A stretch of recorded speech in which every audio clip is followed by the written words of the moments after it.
All right. I think things are working now. Is it? You guys let me know. Everybody hear me okay? Can you see me okay? Everything's working all right? Am I loud enough? Do I need to turn the volume up? What? You guys let me know real quick, and then we'll get into it. It may take a second, I think, for it to get through to everybody. So we'll hang out here for a second and just wait. Got a lot of people in here already. Quite a few anyway. 16 to start with. Sound look good. Okay, thank you, Vernon. I appreciate that. All right, let's jump into this. Before I get started, I do want to get the disclaimers I normally get out of the way. This is a weekly live broadcast. Right now, we do these every Thursday evening, 8 o'clock Central Time. Go for about an hour, and I do my best to respond to every chat that comes in during the live broadcast itself. Try to answer all the questions. Unless you guys are talking to each other, which happens quite a bit, I'll tend to jump over those. And that's fine. It doesn't bother me a bit. I just tend to kind of skip over those if you're addressing it to somebody else in the group because, well, there's no sense in me reading that out loud and get to the other ones. There's no topic planned out. This is Ask Me Anything. We'll talk about anything you want to talk about. Just keep it family friendly. Be polite. Don't be rude to anybody. Don't start cussing anybody. We'll have to kick you out. Other than that, everything's pretty much fair game. So let's jump into it. Hey, Andy Rabbit, good to see you. Rabbit Homesteading, good to see you too. TM, hello to you. Dawn from South Central Illinois, good to see you. And Verna's here, of course. Good to see you, Verna. Dawn is talking to Verna. I'll let you do that. Rabbit Homesteading says Southwest Michigan here. Well, I was actually born in Michigan, but I don't think it was Southwest. I don't know my geography of Michigan very well. My parents are both from this area. They moved to Michigan, had 2 kids, and then moved back. So I was born in Michigan. We moved back when I was 2 years old. So I don't remember Michigan real well. I was born in Battle Creek. So, all right. Don Skin says, hello from South Mississippi. First time here. Well, awesome. Thanks for joining us tonight. Hopefully you enjoy it. War Child, shout out from very hard word, New Zealand. I never did figure out how to pronounce that exactly right. But thank you for joining us tonight as well. Joy, good to see you from Oregon. And let's see. Dragon Girl, good to see you. Let's see. Dawn says, here we go again. Just in time for winter, they're using their PCR tests they used for the vid on birds again. America's largest egg producer temporarily halts production for bird flu, 684,000. Huh? Really? What now? I'll have to look that up. Was there a new bird flu outbreak? They are using their PCR tests they used for the vid on birds again. Okay, I'm a little lost on that one. I'm not really sure exactly what's going on. I haven't heard the story. I'll have to look it up and look into it. Rabbit Homesteading says, nice to meet you all, but wow, New Zealand, that's cool. Yeah, New Zealand is cool. I'd like to visit New Zealand. That would be a nice place to visit. S.O. Swanson's here, says, greetings to my favorite little community. Good to see you, S.O. Swanson. Thank you for joining us tonight. Dawn, okay, 684,000 laying hens. Cal Maine Foods temporary shuts Kansas facility. Really? That's interesting. Let me copy that. Paste that. Yeah, Kansas is just right next door.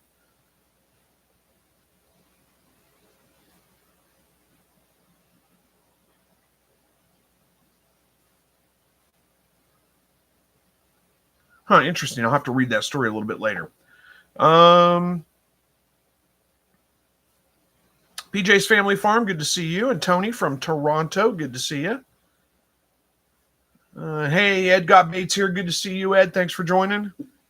Patty Toes, I think. Toes? I don't know how to pronounce your last name exactly, but you're here from California. Good to see you. Thanks for joining. Bob Cole, good evening to all. Good evening to you too. And Deborah says, good evening from Levine, Arizona, I believe that is. Good to see you. Thanks for joining us. Joshua Davis says, hello, Chris. How you doing? I'm doing very well, thank you. Hopefully you are too. A little tired. I got up, I don't know why. I just woke up early this morning, like 4 o'clock. Woke up. I don't need to be up that early. I usually get up like between 5 and 6. But this morning I woke up at 4 o'clock and just was awake. So I just got up. I couldn't go back to sleep.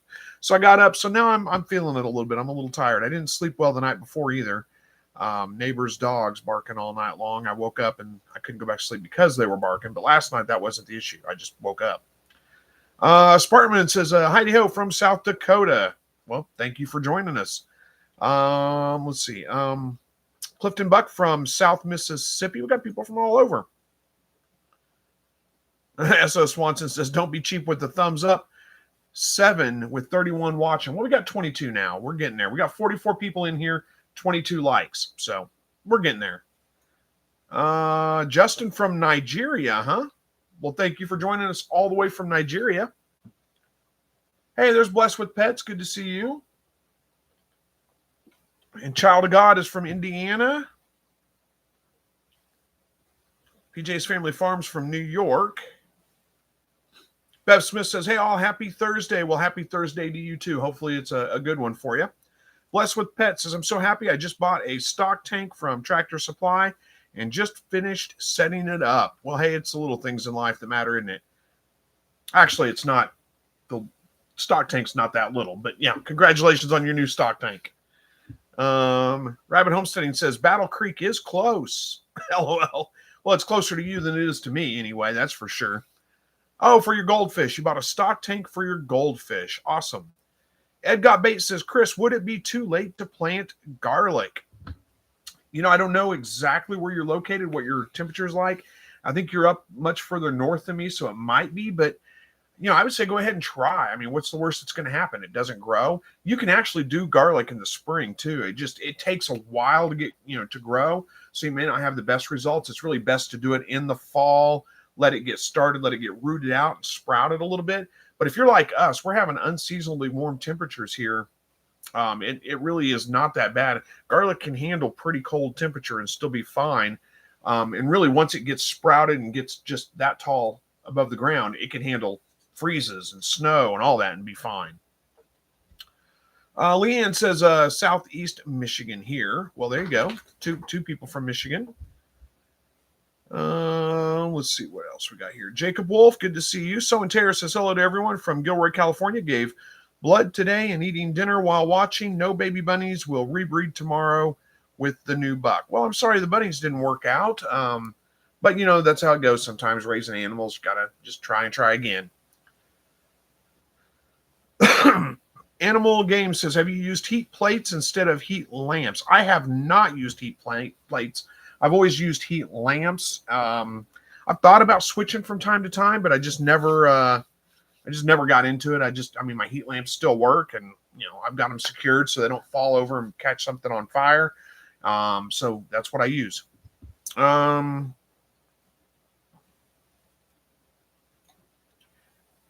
Andy Rabbit says, "Thank goodness I have more eggs than I can use." I don't know if that's a response to something, but yeah, I have more eggs than I can use too. I need to do some like deviled quail eggs for Christmas or something maybe. Chris says, "Hello from Cindy and Chris from Indiana." Well, good to see you guys. Thanks for joining us tonight. Rabbit Homesteading says, "Cool, Lee." Okay, you're talking to somebody else. I'll let you do that. And Jason Brown says, "Jason from Jamaica, lost 5 of my 7 rabbits due to dog break-in, I think it is, 2 weeks ago. I'm still traumatized." Oh my gosh, that's terrible. A dog got in and got to 5 of your 7 rabbits. Well, honestly, my dog right here, here's Max right here. You can see him. Great dog, best dog I ever had. But yeah, if he had access to my rabbits, I'd lose them too, honestly.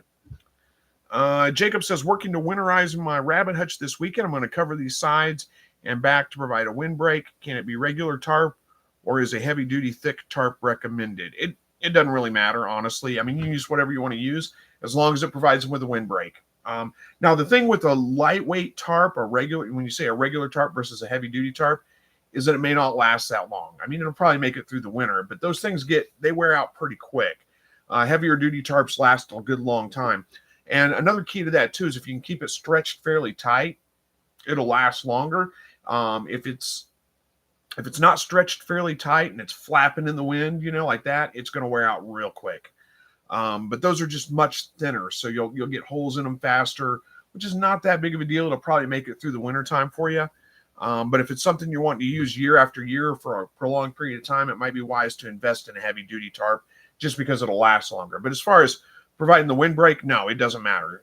They just need a windbreak. That's it. So it'll be fine. Blessed with Pets candled the, I can't remember how to pronounce it. I am Samani, whatever they are, eggs, at least 14 fertile. Well, awesome. Congratulations.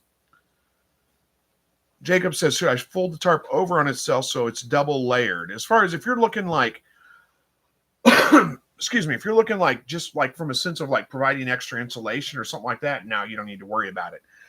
Folding it over on itself might help with making it last a little bit longer, make it a little thicker to last longer. But as far as providing extra windbreak or extra insulation or anything like that, it's not going to make any difference whatsoever. Verna wants to know where you live, Jacob. I don't know that really matters all that much. I mean, rabbits handle cold very, very well. As long as they can get out of the wind, you can get stupid cold, and they're just fine. Joe says, anybody know what became of Zach at my shire? He hasn't done any videos in a long time. I know he's always busy, hoping that's all he is. Yeah, he's just busy. I actually talked to him not too long ago because, he was one of the sponsors of the 100,000 subscriber giveaway. So I was talking to him about that, and we were talking about trying to get videos out. I've actually slowed down on my video production too, but a lot of that is just because I have such a hard time kind of trying to figure out what to shoot next. I've been doing this a long time, and I'm kind of running out of topics, so it's difficult for me sometimes. Plus, life is busy. Things are going on. So, yeah, he said the same thing, that he's having a hard time getting videos out because he's just got so much going on. He's been busy, and, he doesn't have a whole lot of new topics sometimes. So he's just busy. He's doing fine. He's still available. Dawn said, talking to somebody else. I'll let you do that. Andy's got a good idea. Says, I use the plastic feed bags on most of my cages for the winter. Yeah, that's cheap and renewable, right? Well, kind of renewable. So and tear. Okay, talking to somebody else. I'll let you do that. Joshua says, I like your video you made 9 days ago. What video did I make 9 days ago? I guess that was the last video I put out, wasn't it? Was that about the keeping all the roosters together in one cage? Yeah, well, good. I'm glad you liked it. Thank you. Leanne says, I just planted my garlic because the ground isn't frozen yet where I'm at in 5B, Michigan.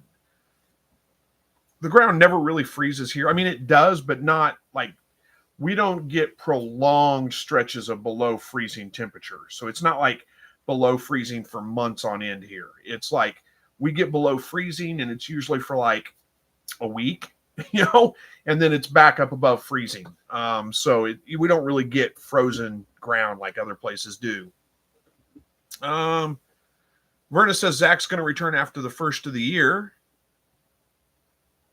So that's good.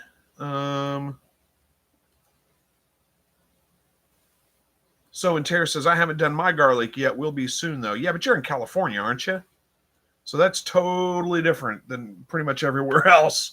You don't ever get that cold. So yeah, you don't need to plant yours that early. See here, because it gets so cold in the wintertime, it really does best when we plant it in the fall, let it get started, and then it goes dormant all winter long and shoots up in the spring. But you could, depending on how long your growing season is, you could wait and plant it in the spring and do just fine, early spring. But if you live in some places where you only get like a 2.5 month growing season or something, it really helps to get it planted a little bit earlier. Now we have a fairly long growing season here. I could get away with planting it in the spring. And what I would probably do is what I probably will do, because I haven't planted my garlic either. I got lazy. I haven't done a whole lot of gardening, anything. I've been kind of lazy lately. I need to get out of that. But anyway, what I will probably do is plant it somewhere in like, late February, mid-February, something like that. I don't want to put the bulbs in too early because I don't want them to rot before they get a chance to sprout and grow. But if I put them in like mid-February, then as the temperatures start to warm up a little bit in like, late February, early March, somewhere right around in there, they should start going, and I should have plenty of time to get them done. Usually if I'm planting them in the fall, they're ready to harvest in like, September, late September. So if I plant them in, like if I get them started in like March, they'll probably push that out a little bit. But even if I'm planting them or harvesting at the end of October, that's not a big deal. That's okay. You know, Rabbit Homesteading says dig or harvest garlic and leave a clove in the hole for next year. Yeah, you just, if you plant it right, yeah, there's no reason you can't do that. Miranda Barnes says, hey, all running way late. Had to clean out the brooder after a water leak. Chicks never got wet. Well, that's good. That's always a little nerve wracking whenever you have a water leak in the brooder, for sure. I'm glad that they are all doing well, and don't worry about being late. You guys all know we don't take attendance here. It's all good. So and Tara says, I use brooder plates. They work great. You kind of have to teach them the first night or two, then they get it. Yeah, I'm a little too lazy for that, I think. I don't want to have to teach them to do anything. You know, I see people like, this just floors me. I don't know why. But I see people, and not with quail necessarily, but with chickens. You know, they get meat chickens, they order them in, they come in, they're just day-old chicks at that point, and they'll get them out, and they'll take each one and show it where the water is. You know, dip its beak in the water so it knows where the water is. I just throw them in the brooder and go for it, guys. Hope you make it. And they do fine. They find I mean, that's all they're doing. They're going around looking for food and water. That's it. They'll find it. They'll figure it out. You don't need to teach them. But I don't know. I haven't used brooder heat plates, so, you know, you're probably right about that. You kind of have to teach them where it's at, show them. I guess that would make sense. Andy says, I have garlic that I planted the first year I moved here about 12 years ago. It still grows everywhere. I only dig it up when I want to use some. Well, that's not a bad idea, except for it bolts eventually, doesn't it? Of course, I guess bolting is not a bad deal if you're not using it at all. But Blessed with Pets says, if anybody is near Shreveport, Louisiana, wants some Holland lops, I'm trying to sell 8 of mine so I can get some mini Rex. 6 are fully pedigreed. Well, there you go. Let's see. Rabbit Homesteading said, I made mayo to use the eggs, but 1 egg makes so much. LOL. Yeah, I haven't ever made mayo. I should probably do that.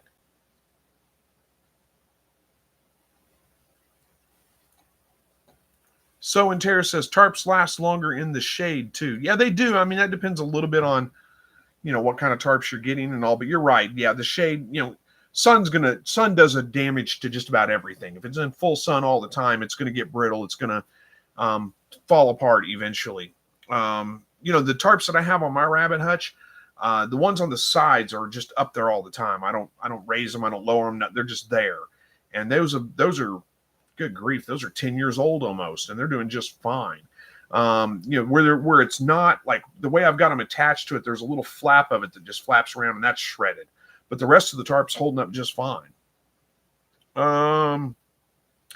Juan says, hey, all golden Manchurian quail delivered from Italians, can I breed them into Goldens? What now? Oh, derived from Italians. Can I breed them into Goldens? Well, so what are you saying is you want to isolate the golden gene, basically create a golden quail from the golden Manchurian. I'm not the genetics expert, so I may not be the best one to answer this, but honestly, you're better off if you want golden quail or something, like finding somebody that's already got them and buying them, because it's going to take you a very long time and a lot of culling to get that gene isolated and to get that to actually happen. You can do it, but you got to be very selective with what you breed. You've got to cull everything very hard. It takes a while to get it isolated. And I don't even know what that gene is. I don't know the details of that. So maybe somebody else can answer that better than I can.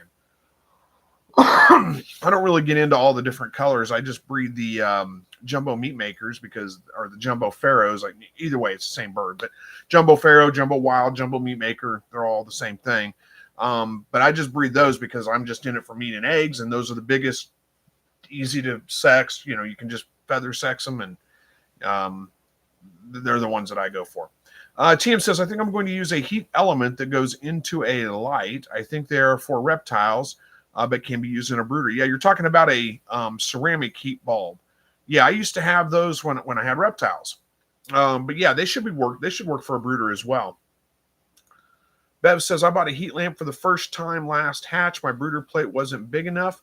The lamp is stressing me out. We'll be buying a much larger plate for next time. Yeah, I'm assuming the light's stressing you out because you're worried about fire. And that's a genuine concern. Those things fall over. It doesn't take much to catch them on fire.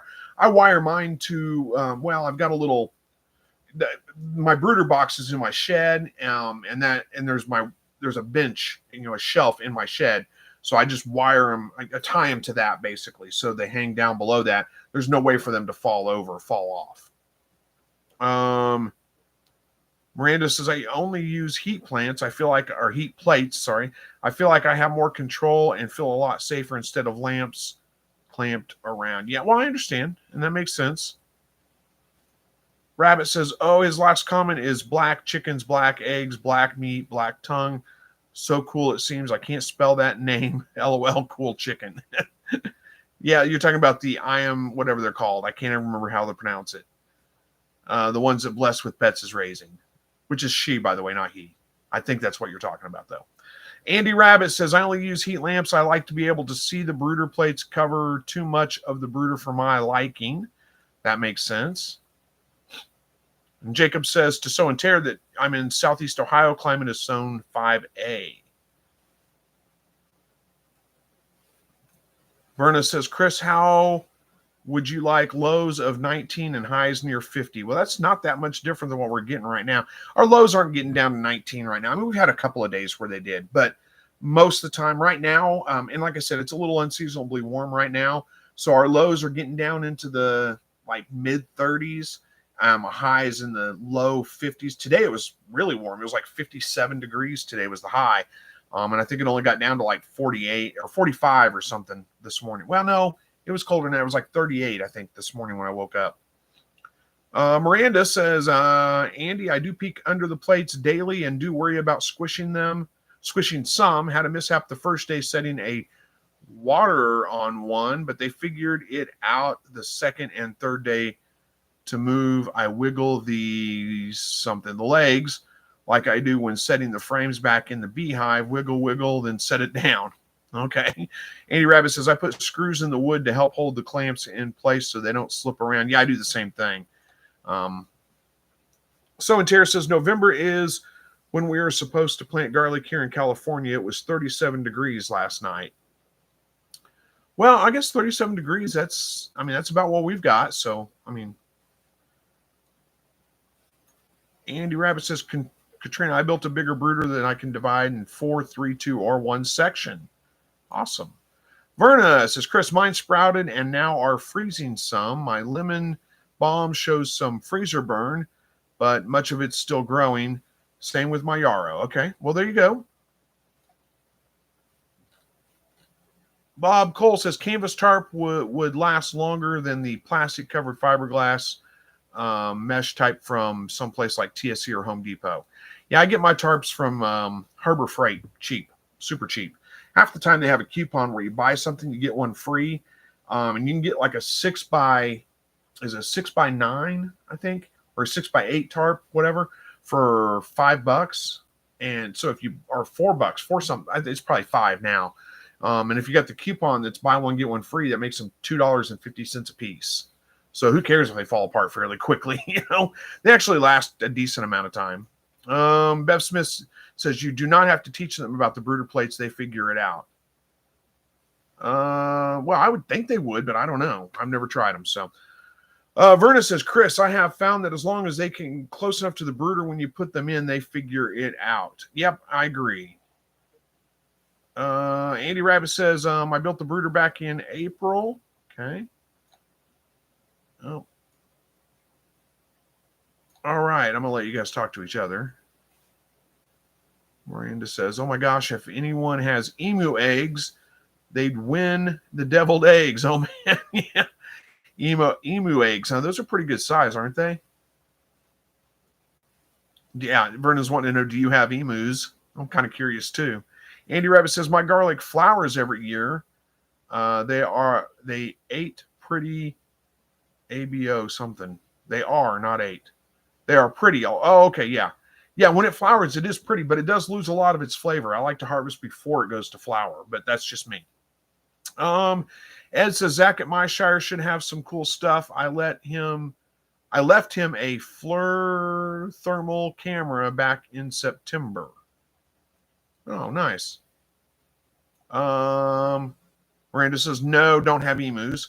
I wish, but that's way more commitment than I'm ready for. Yeah, me too.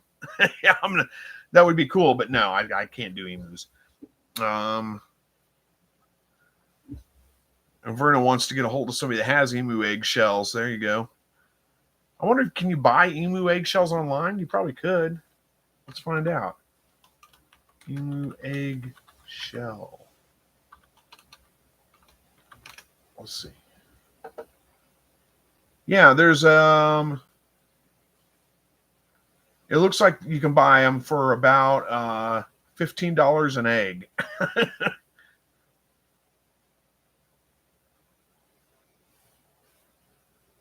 Yeah, there's several like Etsy people selling them, but they're expensive, like $15 an egg for some of those.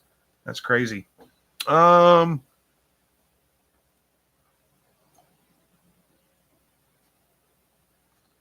So, and Tara says the lights have also been known to explode, not just fall over. I want to avoid that. Yeah, I have never had one explode. But yeah, I get it. I understand. I'm not telling you should use a light. Miranda says, I've been working on my husband to let me get a goose. He's still traumatized from a few roosters in a row having major aggression at him. Well, if he's upset with roosters having aggression, goose or geese are jerks. I mean, they are aggressive as any bird I've ever seen. The ones that I've ever been around are anyway. But good luck. S.O. Swanson's helping me out here. It's I am Samani, huh? Okay. And then Miranda says dinosaur feet. I don't know what that means. I don't know what we were talking about. Is that about the goose?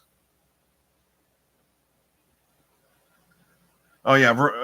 Verna's saying the same thing. Geese are worse. I think so, too. Andy Rabbit says, I have had the lights explode before when the hubby splashed water on the bulb 2 times in 1 week. After the second time, he learned not to do that again. Yeah, I was going to say, the only time I would think that you'd have to worry about them exploding is if you were to like temperature shock, like splashing cool water on a hot bulb. Same reason, like a cast iron pan, if you throw through cold water on a hot cast iron pan, you can crack it. It's the same concept. It's just temperature shock. Jacob Wolf says, I used a ceramic heater element on my brooder setup and it worked great. I'll be using it again for sure. My girlfriend said I couldn't brood chickens in the house anymore, though. Yeah, I don't blame her. I understand that. The only thing I don't like about those ceramic heat emitters, and they may have changed them now, but used to be there was no way. I mean, you didn't know if they were working or not. Like if they quit working, you didn't know because there's no light. There's nothing comes on to tell you, that they're still working. There's Jan says, hello, Chris and Verna from Joe and Jan. Steffi, well, hello to you too. Thank you for joining us tonight.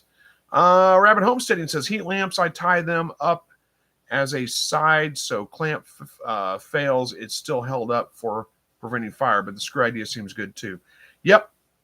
Verna says, yeah, too dang much. Yeah, on the emu eggs, yeah, that's too pricey for my blood. Andy Rabbit says, I got enough garlic every year by the spring to make powder from. Powder, probably. Garlic powder, I'm guessing. I always leave some in the ground. Yeah, well, that makes sense. I've never tried actually leaving it in the ground. I always harvest in October, and then usually it's more like September, and then I plant like at the end of October. Don says, I have to try hatching an emu egg in a little giant. That would be awesome. I don't know if they'd fit. Miranda says, I think I love geese like I love donkeys. Sing the song of my people. I imagine I'd be the food bearer, so they'd be happy to see me. Well, they might be. I mean, I don't know. I've seen some pretty aggressive geese. Joe says, I have 2 ducks. We love them. They're so much fun, and the eggs are delicious. Duck eggs are great. I thought about getting ducks before, and I may do that at some point. They're nice to have. Andy Rabbit says, let's see, I've used ceramic heating bulbs too. I really like them, but it burnt out on me and I didn't see it was out. Yeah, that's the same thing I was saying. There was no way to know when they quit working. If you do have, now that I think about it though, if you have, like I use the Inkbird temperature controller. So if you have that, it has an alarm when it gets too cold. So you would know just because the alarm's going off, and saying, hey, it's too cold. So anyway, that's pretty nice to have. I use it on my heat lamps and it works great. You just set the temperature you want the brooder at and you're done. TM says well, let's see. I'll let you guys talk to each other. Don says, I don't know. It wouldn't fit. Jacob says, Chris, Chris, I just would stuck my hand under it or fill the shavings under the ceramic heating and check for warmth. Well, yeah, that works too. Don says, I'd love to have a baby emu running around my yard. Well, the problem is they don't stay babies for very long. But yeah, a baby one would be great. It's when they get big. That's what becomes a problem.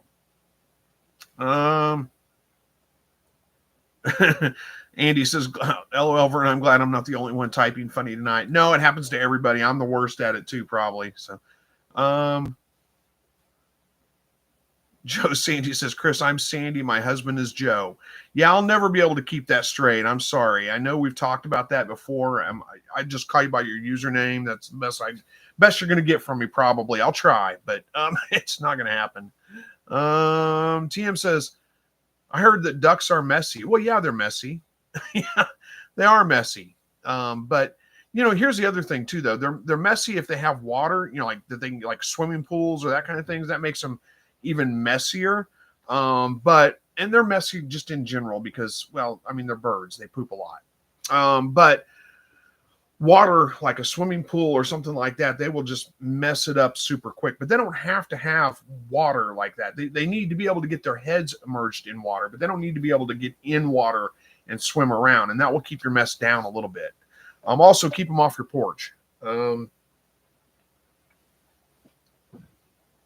Bev says, does that Inkbird controller turn the lamp on and off, or does it dim the light? I was looking into those yesterday. Much cheaper than the new Brooder plate I want. Yeah, it turns it on and off, and it's the one I have is the Wi-Fi one. I don't ever hook it up to the Wi-Fi, but it has a phone app with it, so you can actually like monitor it from your phone and set the temperatures and stuff from your phone if it's hooked up to Wi-Fi. I don't do that because it's out in my shed. It can't get the Wi-Fi signal all the way out there, but that's the one I have right now, and yeah, it turns the lights on and off. Now, you do want to make sure, like out there in the shed in my big brooder, it's not a big issue. But when I was using it on like the little plastic tub brooders, I had to move the light a certain certain distance away from the brooder itself, because if it was too close, it's just on, off, on, off, on, off. I mean, just nonstop. So try to move it away to where it would heat up, a little bit slower and hold that temperature a little bit better. And then when it wasn't just going on and off all the time. It was staying on longer.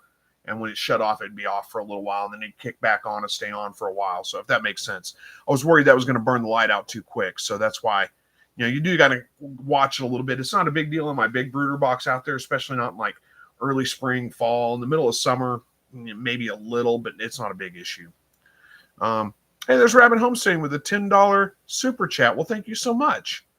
Says, everyone here is amazing. Slightly Rednecked brought us here. Much deserved in my eyes, helping me so much. Thank you. Well, thank you very much for the super chat. That's very generous of you. I appreciate that. And I'm glad that you have found the community helpful, because I think they are very, very helpful. Most of the time, Verna is out there answering questions before I can even get to them on the live chats, but that's all good. Dawn says, I have 6 Inkbirds, and they do turn the brooder lights on and off. I've never had an alarm work, though. Yeah, mine does. If it gets too cold, the alarm will go off. Or too hot, for that matter. I can't remember if that's a setting you can turn on or off. It may be. So you may look into it and see if you can turn the alarms on. Joe says, we have a small pond. They are no more messy than a dog pooping in your yard. But yes, keep them off the porch or deck. Yeah, for sure. Don says, oh, Chris, really, I didn't know that. I run my Inkbird where it goes on and off like crazy.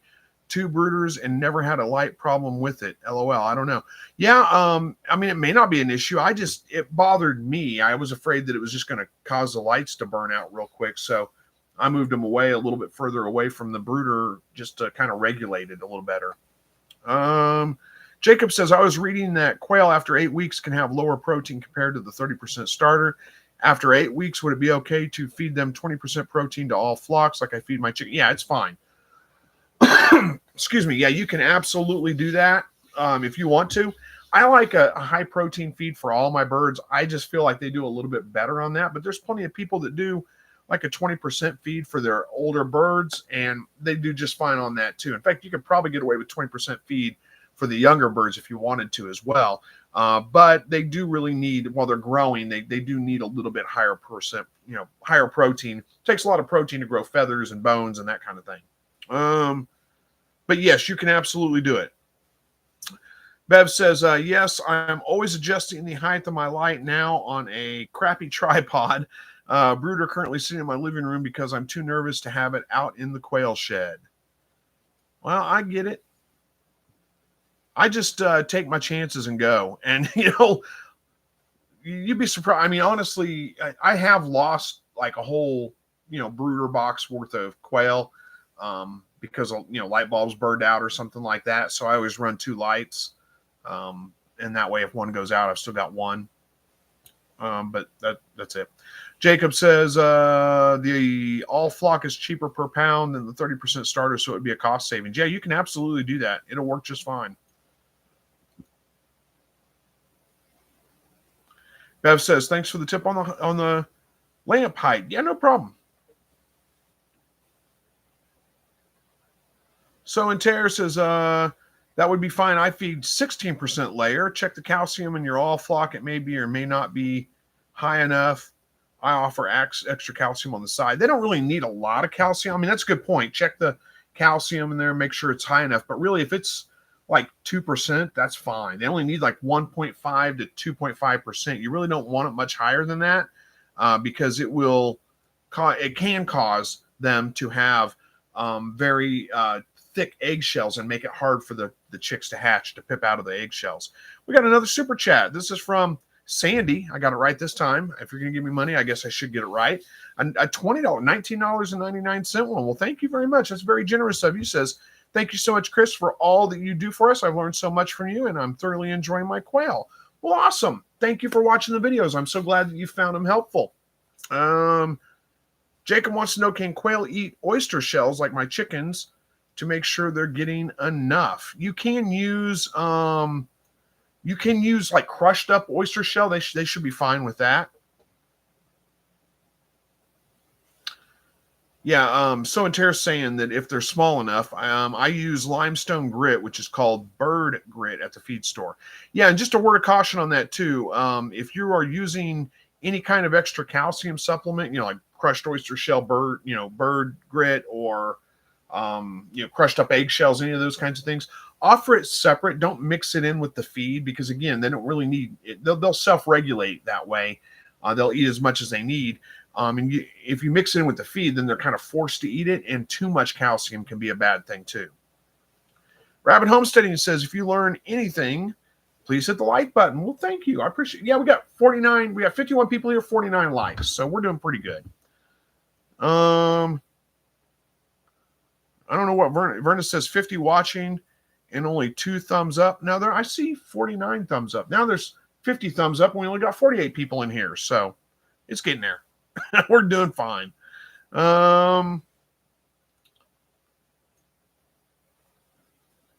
Garrett B Company says, we're raising broilers for Livestock show. Going to be butchering afterwards.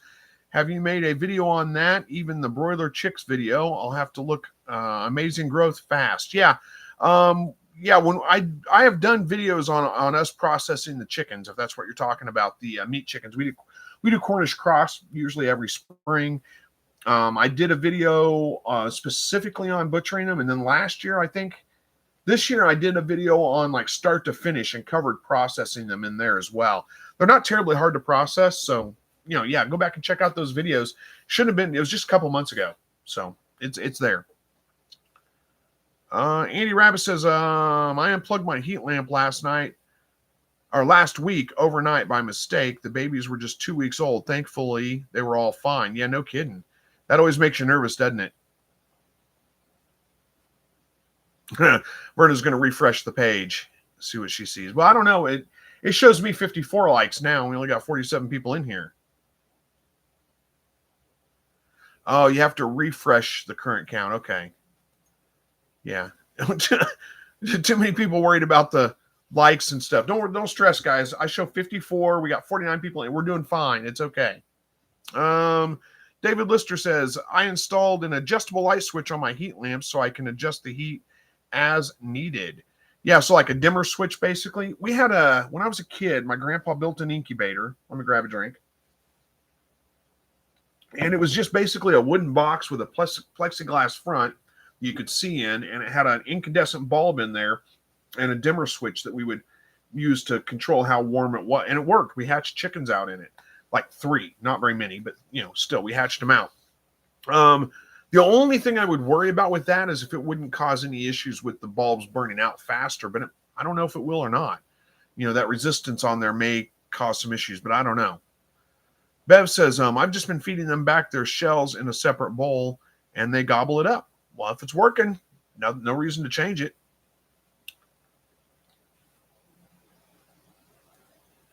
Blessed with Pets says, I need to make some money badly. Yeah. Well, yeah, everybody, right? We're all in that boat, aren't we? Yeah. But I get it. I know you're young enough. You can't get a job, like a full-time job. You got school. So there's not a whole lot you can do. I mean, try to sell some of your animals and help with that. When I was a kid, I used to mow a lot of lawns. I shoveled snow when it snowed. Of course, you're in Louisiana. You won't have the opportunity to shovel snow probably. But yeah, on a snow day, we'd have a snow day from school, and man, me and a couple of buddies, we'd get together with shovels and go shovel sidewalks and driveways and, make some decent money doing it in a day. Jacob says, Chris, that's what I do with my chickens. I have a rabbit style J feeder and I just put the oyster shell in there and they ate what they need. Yep, that works.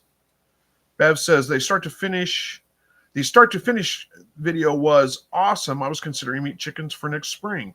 They're really not hard. They're pretty easy. Now, one thing I will warn you about is Cornish cross chickens are not pretty birds. They're kind of ugly and just kind of nasty, really, in general. So it's not a pretty bird, but they're delicious and they're pretty easy to raise. So, Joe Sandy says, I'm having to mix my quail food. The turkey starter is high protein, but too low calcium. The layer food is good on calcium, but way too low in protein. When I mix them, the numbers are right. Well, hey, that works. Andy says, when I realized that I unplugged the light the next morning, I freaked out. Yeah, I bet. I would do the same thing too. How are we doing on time? Yeah, we got about 15 minutes left, huh? Like 18 minutes. S.O. Swanson says, we don't want you to be cheated on the likes you deserve. We worry about it so you don't have to. Well, no, I appreciate that. I'm just saying, don't stress too much about it. It's okay. Is it WYG? I don't know. Says, hey guys, got a question. How many ounces of 30% game food does a guy need to give a 5-week-old quail a day? I have 75 in the grow out pen and trying to figure out how much to feed them. It's always empty, LOL. If it's always empty, then you need to feed them more. I mean, there's not a big deal with having too much feed in there. They're not going to overeat necessarily. I couldn't tell you how many ounces per bird at 5-week-old quail. I don't know. I mean, I could do them. I could probably figure it out if I thought about it long enough and hard enough and did some math and all that. But I don't know. But you're answering the question. It's always empty. If it's always empty, you're not feeding them enough. So get a bigger container or get a separate container and run 2 containers in there or whatever. 75 in a grow out pen. They're going to eat quite a bit of food. You got to figure a 5-week-old bird is just almost full grown, and it's probably going to eat just about as much as a full grown bird will. And I had in my before I processed a bunch of quail, I had somewhere around 40 birds probably in my one hutch, and I was running two feeders in there every day. They're about yay long, about yay wide, about that deep, and I was running those pretty much every day filling them up. And there were very little, if any, food left the next morning. I mean, a little bit, but not a lot. So you're going to need quite a bit of food.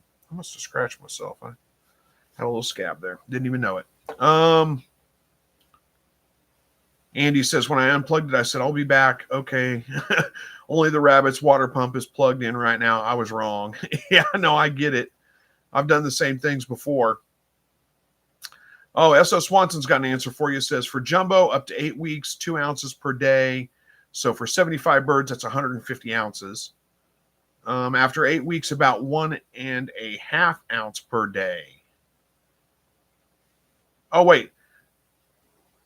Yeah, that's right. 2 ounces, 1.5 down. Okay, that makes sense. Yeah, Verna says the same thing. As much as they'll eat. That's what I do too. Yeah, they're not like chickens. They won't eat themselves to death. Well, I mean, not all chickens do, but yeah, Cornish cross for sure you can't do that with. Dave says, I've been using the same bulb on the lamps for over a year with no problem. Well, there you go. That's the answer then. Yeah, I worried about it, causing issues with the bulbs burning out. But if you got a year and a half out of them, then not an issue. It's working.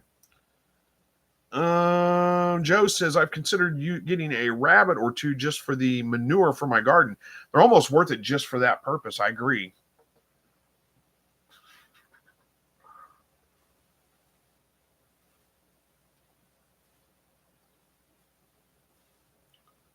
Farmer Marshall says, I always hit the like button as I come in. Fairly new sub. I need to learn about quail. Chris is great. Well, thank you very much for that. I appreciate that. And hopefully, I mean, I've got a ton of videos on quail. So even though I've kind of slowed down on putting videos out, there's a bunch that you can browse through and see. And I've addressed just about everything I can think of. So hopefully you're getting the information you need. Blessed with Pet says, well, actually, I don't have school. But yeah, I can't really get a job here at 15. I had a job when I was 15. Yeah, not a lot of places will hire 15-year-olds, though. Verna says, Sandy, I have Havana rabbits and love them. And Bev says, I don't care if my food's ugly. Yeah. No, kid. No, I just say that from the standpoint of, because I think if you get chickens, like if you get Cornish cross and you think, I'm getting chickens, and you're trying to compare those to other chickens, you like egg layers and things like that. I mean, they never really completely feather out. It always looks like there's something a little wrong with them. You might be a little concerned. That's all I mean. And no, that's totally normal. They're going to look kind of ugly and not really fully feathered out. And it's all good. Rabbit Homesteading says chickens should be called carnivores. Yeah, well, they are. I mean, they're omnivores anyway. Yeah, they will eat anything smaller than themselves. That's for sure. And so, Terra wants to know, Sandy, where you located. Says, I have a rabbit who is in need of retirement home. He's a retired breeder who will trade you magic poop for loving pets. TM says the Cornish cross grow out fast. I think, yeah, they do. It's like 8 weeks. You're ready to process. Pretty close to it anyway.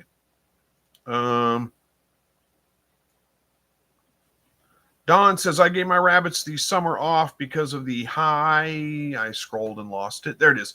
Summer off because of the high heat here in Mississippi. We have 4 litters of meat rabbits now. I have to be careful I don't overrun my grow out cages. Yeah, no, I get that.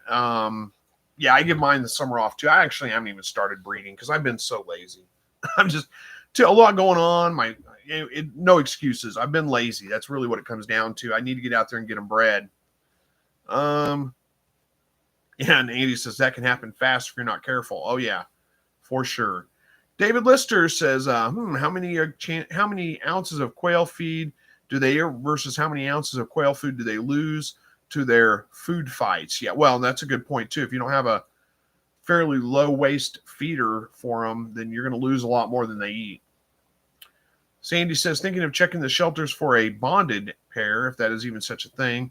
Problem is, I'll need to keep them outdoors, and they might be used to being indoors if they're surrendered pets. They should adjust pretty well, but you're right. If they're pets, if they were somebody's pet that was indoor and you're going to keep them outdoor and maybe not give them as much attention, that may cause some issues. I don't know. If you're going to look for like bonded pairs, I would look for males, not females, because females can get fairly territorial. Of course, if you have a male and a female and maybe you're not looking to produce babies out of them, if they were pets, they were probably spayed or neutered, so I'm guessing. I don't know. Do they spay and neuter rabbits? I don't know. Jacob says, are adult quail able to eat cracked corn? Okay, as long as they have grit. My flock does have cracked corn in it. They should be fine on that. I don't know if it's the best option for them, but it should be okay. David Lister says, So Interior says to David Lister, I have a video showing my ultimate no-waste quail feeder. Doesn't waste.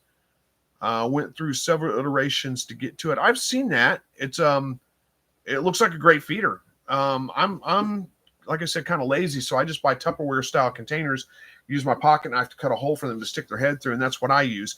There's a little bit of waste with it, but it's not much. Andy Rabbit says, one of my rabbits, my second one, was from a shelter. They will adjust to being outside.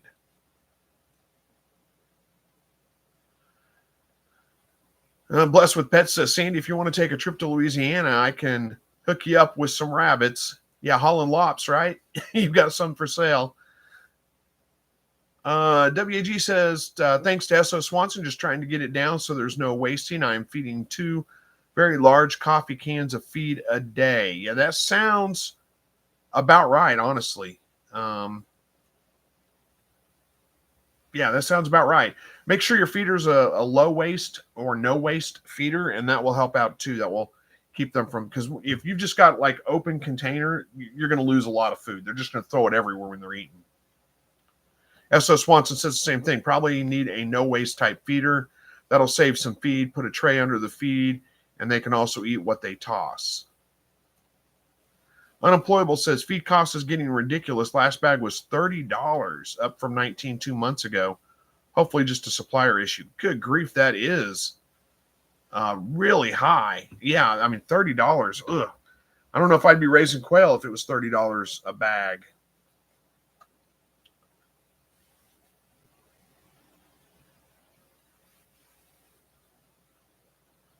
So Intera says to David Lister, you can adjust it to any container.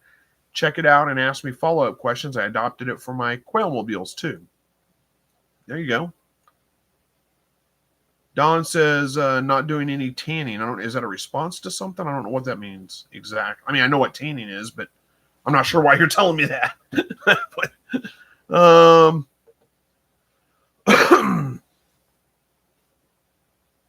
S.O. Swanson says, make the feed higher at breast level as opposed to low. That will toss less when they have to stretch to get their food. That makes sense. Andy says, Andy Rabbit, how are we doing on time? Yeah, we got 8 minutes left. Good.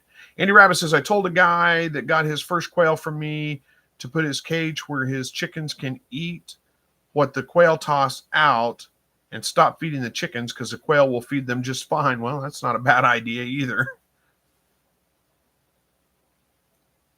Okay, WAG says to S.O. Swanson, I drill holes in large coffee cans halfway up from the bottom. That works. The only problem with coffee cans is they're only like that big around. So that's really not a lot of feed. So if you can get a longer container, a wider container, what I do is I go to, Walmart or a grocery store, wherever, and I look for the cheap knockoff. It doesn't have to be expensive. The cheap knockoff ones that are about, like I said, they're about that long, about that wide, and about that tall. You can't have it too wide because I can't reach across it, and they're cheap. I got like 2 of them for $5 or $6. And then, like I said, you just cut holes in them. I mean, it's the same concept. Cut them up pretty much about as high as you can cut them on there. And then you fill them up to just below those holes. And just small holes. They only need to be big enough for them to stick their head through. Couldn't tell you exactly. You said, S.O. Swanson says 1.5 inch hole is better than 2 inch holes or more. Yeah, I agree. I don't even think it needs to be quite 1.5 inch, but maybe I'm wrong. I don't even know what size they are. I cut them with a pocket knife. I don't really measure them. So Antera says the key to a no-waste feeder is 1 inch PVC elbow cut a particular way. And she has a video showing it called the Ultimate No-Waste Quail Feeder. The design can be adjusted to smaller feeders than what I show. Yep, actually, and that's a good point too, because if you do have that, you can fill the container up much fuller. So that will help too. David Lister says, by the way, a follow-up from a previous chat, TSC will deliver free if you order online. You know, the interesting thing, I think I've talked about this before, but you're right. And when I bought my rabbit cages from TSC, I ended up buying pre-built cages when I needed to expand because, well, they were only like $20 more than what I was going to pay for all the wire and stuff to build 4 cages. And well, heck, I'd pay somebody $20 to cut and bend all that wire. So I figured I'll spend the extra $20. So I went to the store, and to order them and have them shipped to the store, it was going to be like $175 because they didn't have the ones I wanted. They showed they had them in stock. They didn't. It was going to be like $175 in shipping, and I was like, I'm not doing that. And I had checked online before, and it looked like it was going to be high shipping to ship it to my house. So I thought shipping it to the store would be cheaper. But in the store, they looked it up online for me and found out it was free to ship to my house. It was going to cost $175 to ship to the store, free shipping to ship to my house. So I did the free shipping. Oh,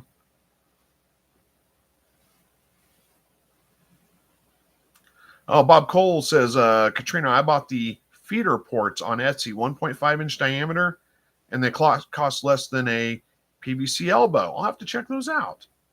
I'll look those up. See if I can find them real quick.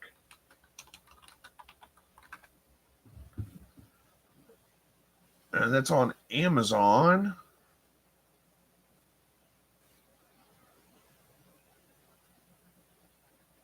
Huh, interesting. Yeah, there's some fairly cheap ones out there. I'll have to check those out a little bit later.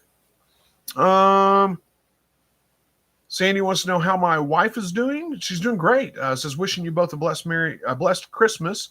Will you be having a live next week? I'm planning on doing a live next week. Thank you, by the way. Appreciate that. She's doing very, very well. Yes, I'm planning on doing a live next week, and the week after for that matter, unless something comes up between now and then, but I don't think it will. So we should be good. S.O. Swanson says, Walmart sells Chris's plastic feeders at 10 for $10. Yeah, oh yeah, you're talking about the older ones I was using that were a little bit squatty. Yeah, those are fine too. Those work pretty well. But I've gone to a bigger one now. It's just longer, basically. It's a longer container. It's not quite as tall. I would like it a little bit taller, but it works pretty well.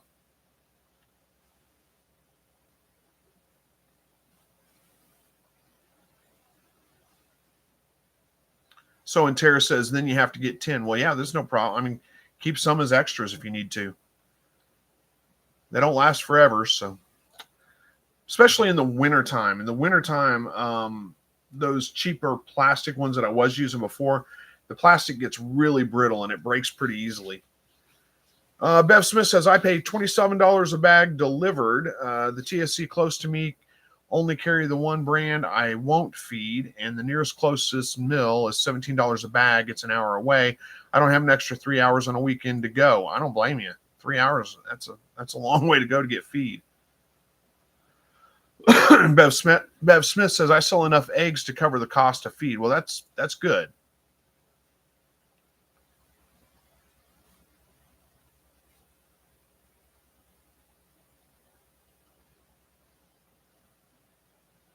Yeah. S.O. Swanson says, for So and Terror, yeah, they says spares plus they work to store lots of stuff, can't have too many. I know, I get it. I know what you're saying.